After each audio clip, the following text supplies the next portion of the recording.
It wasn't just a bug in the system, but misinformation and hate speech, these were kind of part of the system. We could see the most serious misinformation, the most damaging hate speech, and then give the technology companies a heads up to say, hey, this is where you should be looking right now in the world.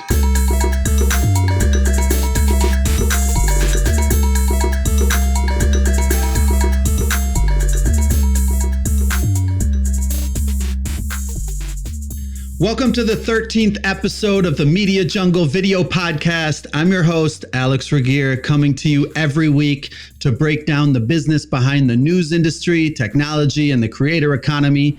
Misinformation is destroying the truth, and it's a terrible thing. Unless you're a company that gets paid to stop misinformation, then it can be good for business. It's still a terrible thing.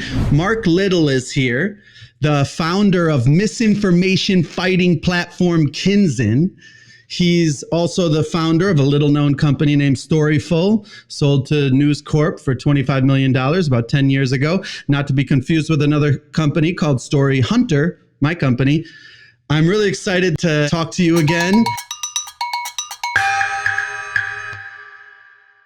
Mark, you seem to pick some of the toughest enemies. Yeah, I suppose I'm one of those people in media who sort of runs toward the fire. Wherever I think there's going to be something like a clash, a seismic shift between technology and journalism and media, that's where I've always just been obsessed, is wherever the problem is, right? I mean, if you're a good entrepreneur, you're supposed to start with the problem, not with the solution. And wherever I am, there's trouble. So that's kind of like marked my career. And I mean, 10 years ago, we saw the boom in, social media disrupting breaking news, and you were at the forefront with Storyful. Now you're at the forefront of this misinformation sort of boom. Yeah, so with Storyful, I think there was kind of two waves of the social web. I think the first wave was everybody thought this was a liberation. I remember with Storyful, we got founded because in the Arab Spring, the Arab uprisings, we were finding these amazing videos. But then we were also realizing there was misinformation and there were governments trying to pull the wool over our eyes on social media. And so we thought back at Storyful, we were fixing a bug in the system, a bit like pollution, right? There's a fabulous new way of communicating in the world. It's got a couple of problems. We'll fix them with Storyful.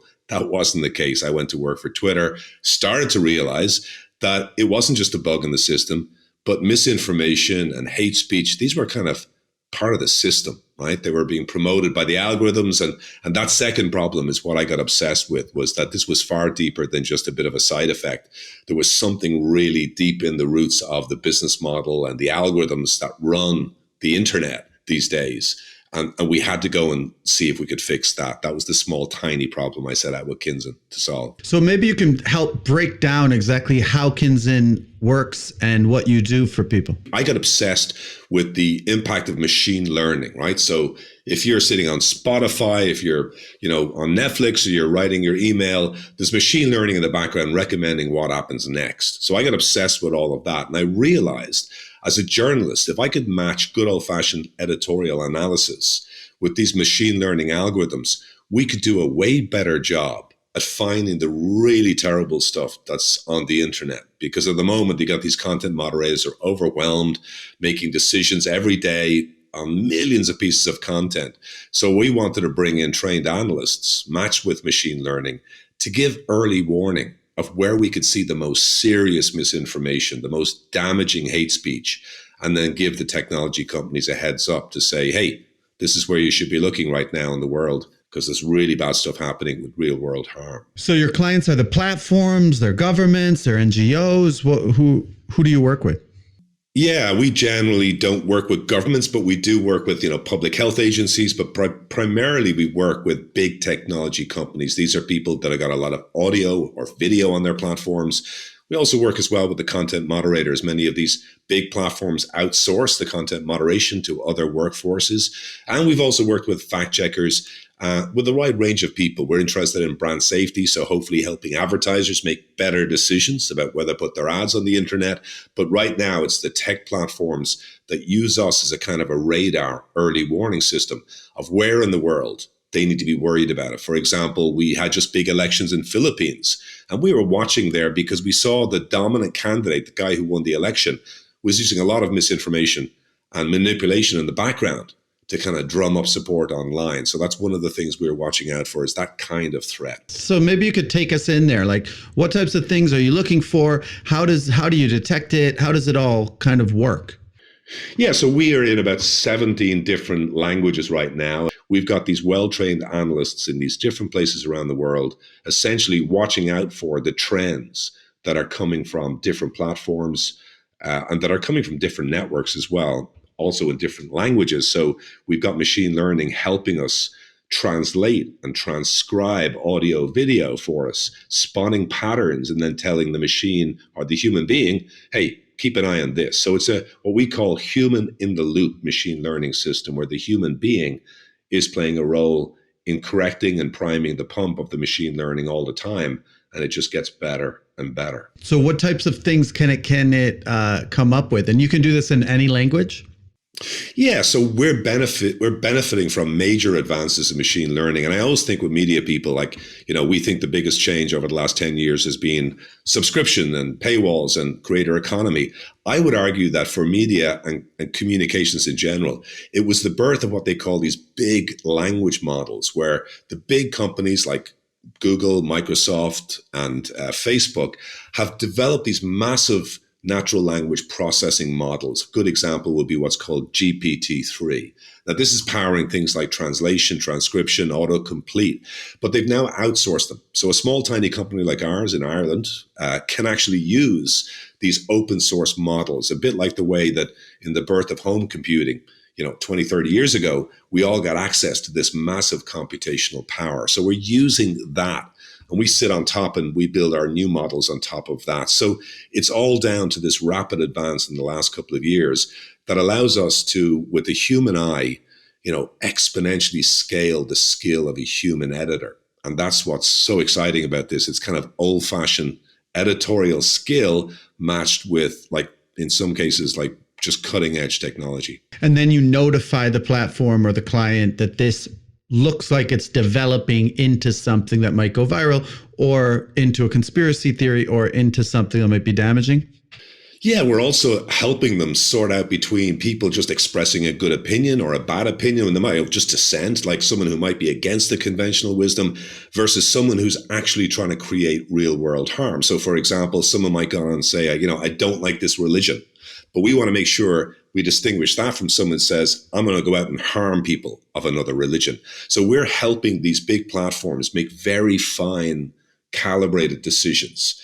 And in that way, we're hoping that we're helping make a contribution to, freedom of speech, to better expression, to distinguish between what's a real threat and what's just someone saying something wrong on the internet or expressing an unpopular viewpoint. So making that difference between harm and opinion is one of the things we're watching out for. So to give an example, we'd be watching elections in, for example, Brazil coming up, or in Kenya, where there might be violence because one side will go on the internet and manipulate debate and try and sense people and make them go out and commit violence. It's that kind of early warning that we're looking for. Can we see a trend that might result in someone getting hurt in real life? As they did, for example, in Myanmar a few years ago, where Facebook just didn't have eyes on the local community in Facebook in Myanmar, where there was literally genocidal acts created because people on Facebook were using that platform to create real world harm. So we're very informed by that experience, and so are the technology platforms. So Mark, was this the same direction that you always had with Kinzen? No, we started out thinking about how we could push the good stuff, right? So we started out thinking to ourselves, the reason why we're so screwed up, and particularly social media, is that the really quality media that people really feel meets some sort of like intentional need, right? The quality political news, or even just news about your profession. It has to compete with all of the dross. It has to compete with the algorithms constantly feeding you things that feed to your worst instincts. So what we wanted to do initially was use this machine learning to find out like what Alex wants. He lives in a certain place. He works at a certain job. There you go. You're in Miami.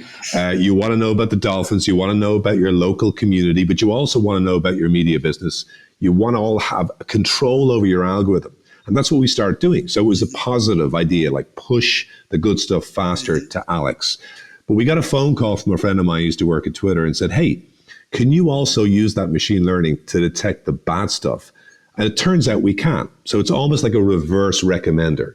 So we started out looking at a consumer-facing play to give people an ability to... So Twitter is a client. Well, yeah, it was like, could we build something on top of that? Like it was a consumer-facing aggregator. So it was a bit like Smart News or some of those folks doing really good work in the aggregator space. But the difference was we wanted to give the ordinary person control over the algorithm. Like, I want to change over to audio. I want 15 minutes in the morning at this particular time. I want to show you almost like an app for fitness. What does your news look like at the end of the week? So that was the thing we tried to do initially. But we came across a huge problem. Publishers don't want to do deals with new tech platforms, right? They've been bitten by the last wave of dependence they've had on platforms. And so we would have had to go out and do deals with every single publisher to maintain a high enough quality of content for consumers to bite. Meanwhile, as I say, we got a phone call from somebody who said, listen, we're having a problem. We don't know what's in all of this vast amount of audio and video.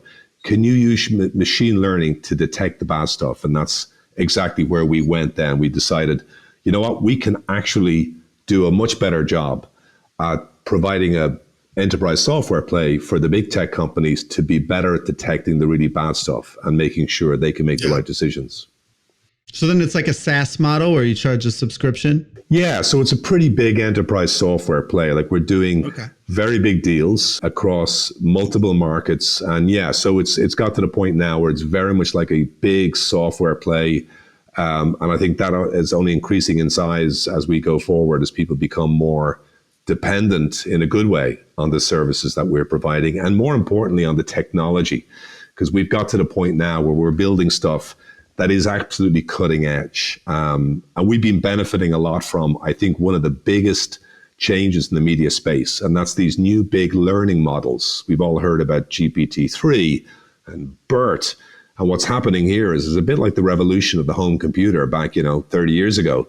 These big NLP models are helping a small startup out of Dublin like ours. So what's NLP? Natural language processing. What this means is, think about your autocomplete on your email, right? You're writing your email and it's detecting what is in the words you're writing. And it's suggesting words to complete the sentence. Essentially, language models, these massive, big computational models that are being built by the big platforms, they've been open source now. So small startups like us can build a new model to transcribe Arabic. And we use this machine learning model, essentially build on top of it. And that's where we've got this cutting edge technology that can understand, Arabic, for example, is like one written language, but it's actually spoken in about 12 or 13 dialects. And we have to transcribe the audio. And that's where the machine learning starts to get really smart. Next segment, Elon Musk bought Twitter. You used to work for Twitter. There's a lot of misinformation I'm sure you're identifying on Twitter. And they're trying to figure out how to control it and balance it with free speech. Elon Musk is a big free speech guy. He just said he's probably going to let Trump back on. They have to try to control bots. There's a lot of things he could do. What advice would you kind of give him as a way to make Twitter better and to allow free speech and fight misinformation? Listen, I'm a big admirer of Elon Musk. I've met him. I admire what he's done. This guy will be considered to be the greatest entrepreneur of this generation and many generations, right? Even what he's done with Tesla, right? And I actually think in some cases he's got some good ideas about Twitter. And I work for Twitter, and I can tell you it was a pretty dysfunctional kind of place. It was not managed the way you would like. And yet at the same time, a lot of very good people working there. For me, what's happened with Musk over the past couple of weeks, he's got some great ideas potentially about running it as a better business, introducing things like payments and tipping and subscription products, maybe some other elements that he can bring to the table. Better organization, more focus on product, all great ideas. Here's the problem. He's outside of his swim lane when it comes to the big issues of content moderation. He's got a particular view on Donald Trump being deplatformed. And I think he's, it's a matter of opinion. I think he's probably right that taking people permanently off Twitter is not a good idea.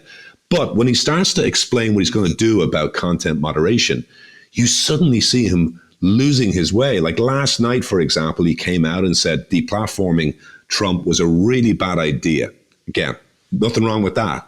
Then he goes on to say, that he was saying that we should basically say if there are tweets that are wrong and bad, we should make them invisible or maybe suspend them or a temporary suspension, but not a permanent ban. And you're like, everybody who knew anything about content moderation was tearing their hair out because for years they've been realizing it's just really difficult. There's one favorite guy that I like is Alex Stamos, who's a former security chief of Facebook. And he said, watching Musk last night, trying to make these simplistic solutions like watching a baby play with a blender from behind a plexiglass wall, right? He was coming up with these solutions on the hoof and he hasn't looked under the hood, right? So in the end of the day, it comes to these high profile decisions like Trump, content decisions in the United States that form a tiny proportion of the rules and of the content moderation decisions being taken every single day. And for the rest of those decisions, there's lots of good reasons for them. So in the end of the day, good content moderation is never going to be perfect, but good content moderation is the best thing for free speech. So maybe Elon seems like he's a bit naive about some of these things now, but you have sort of trust that he will try to get to the bottom of the complexities of it? Yeah, like he met the other day, the European Commissioner, one of the people responsible for bringing new rules in here in Europe that will be making these platforms more accountable, more transparent. He said he agreed with everything he'd heard, which is a big surprise to me because I thought he was on a collision course with Europe. So he's showing signs that he is educating himself really, really quickly. I think the key for him is to be listening to the smart people inside Twitter that have been doing this for quite a while and making really tough decisions in a tough environment. So learning a lot about what happens when you look outside the United States, when you get to a country like Kenya or Myanmar, or you look at a country where the language at the moment is not being protected. Nobody knows how people are fomenting hate. So you've got to really have a deeper understanding. And I think just like perhaps he saved SpaceX and he saved Tesla from constant threat in the early days, I would hope he brings the same kind of openness to problem solving and not get stuck on the tiny proportions of content moderation cases that get such huge publicity, and think about the responsibility to a couple of 100 million people who call Twitter their daily home, or at least use it on a basis and get some service of it. I think to defend free speech, you can't just say everybody can say something. You can't just say, we'll let Trump be on the platform. You have to make sure that people are protected from the bullies and the abusers and the spam armies. So there is a need for good content moderation. Yeah, it's almost like we're going to meet Elon Musk like we meet our politicians when they run for office. He's like put himself at the center of this important communication platform. Mark, so glad to have you. Hope to have you back soon. You can follow Mark at Mark Little News on Twitter, and also check out Kinzen.com. Until next week. Please like and subscribe so the YouTube algorithm will show our videos to more people. Also join our Substack newsletter for exclusive updates, or if you're on the go, find us wherever you listen to your audio podcasts. Click on one of the links to find our next video, and also check out the links below for more information. Thanks so much for watching.